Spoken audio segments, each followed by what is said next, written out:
బోధించు, సమీకరించు, పోరాడు అనే అంబేద్కర్ తత్వాన్ని అద్భుతంగా ఆకలింపు చేసుకున్న నాయకుడు కేసీఆర్. తెలంగాణ రాష్ట్ర ఏర్పాటు అవసరాన్ని తెలంగాణ ప్రజలకు బోధిస్తూ, వాళ్ళను సమీకరిస్తూ, ఎక్కడ ప్రజలకు ఇబ్బంది కలిగిన వారి గొంతుకై ప్రశ్నిస్తూ 14 ఏళ్ల సుదీర్ఘ పోరాటం తర్వాత తెలంగాణ సాధించుకున్నాం. ఆనాడు అంబేద్కర్ ఇచ్చిన ఆర్టికల్ 3 మనకు ఒక అస్త్రంగా ఉపయోగపడింది. అంబేద్కర్ ఆలోచన విధానం వల్లనే ఈరోజు ప్రత్యేక రాష్ట్రాలు ఏర్పడుతున్నాయని బీఆర్ఎస్ వర్కింగ్ ప్రెసిడెంట్ కేటీఆర్ అన్నారు. బోధించు, సమీకరించు, పోరాడు ఈ తత్వాన్ని, ఈ వాదనని, అంబేద్కర్ తత్వాన్ని అందరికంటే అద్భుతంగా ఆకలింపు చేసుకున్న నాయకుడు కేసీఆర్ గారు.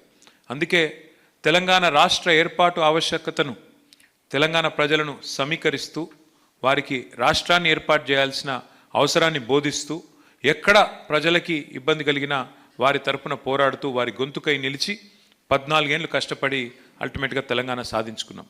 కానీ ఆ తెలంగాణ సాధించుకునే క్రమంలో కూడా మనకి ఆ రోజు ఒక అస్త్రంగా, ఒక బ్రహ్మాస్త్రంగా ఉపయోగపడ్డది article 3 of constitution of India. ఆ రోజు ఆర్టికల్ 3 కనుక లేకపోతే కొత్త రాష్ట్రాల ఏర్పాటుకు సంబంధించి ఇవాళ తెలంగాణ లేదు. అట్లాగే రాజ్యాంగంలో ఒక అద్భుతమైన నిబంధన, కాన్స్టిట్యూయెంట్ అసెంబ్లీ డిబేట్స్లో డాక్టర్ బాబాసాహెబ్ మన తరపున వాదించినారు వకాల్తా పుచ్చుకుని. ఆయన వాడిన ఒక మాట, ఒక పదం, ఒక ఇడియం, టిరనీ ఆఫ్ మెజారిటీ అన్నారు. అంటే మందబలంతో అల్పసంఖ్యాకుల గొంతు దొక్కుతారు.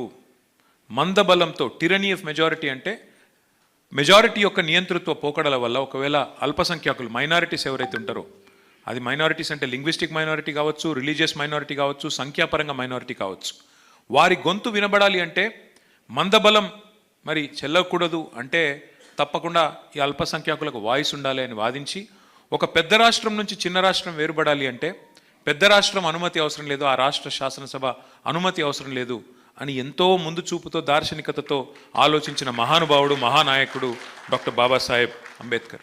ఇవాళ మనం ఈ రాష్ట్రంలో ఇంత స్వేచ్ఛగా ఇక్కడ నిలబడి మాట్లాడగలుగుతున్నామంటే ఆ రాజ్యాంగం ప్రసాదించిన free speech, right to free speech అనేది ఇవాళ మనకు ఆలంబనంగా ఉపయోగపడుతున్నది.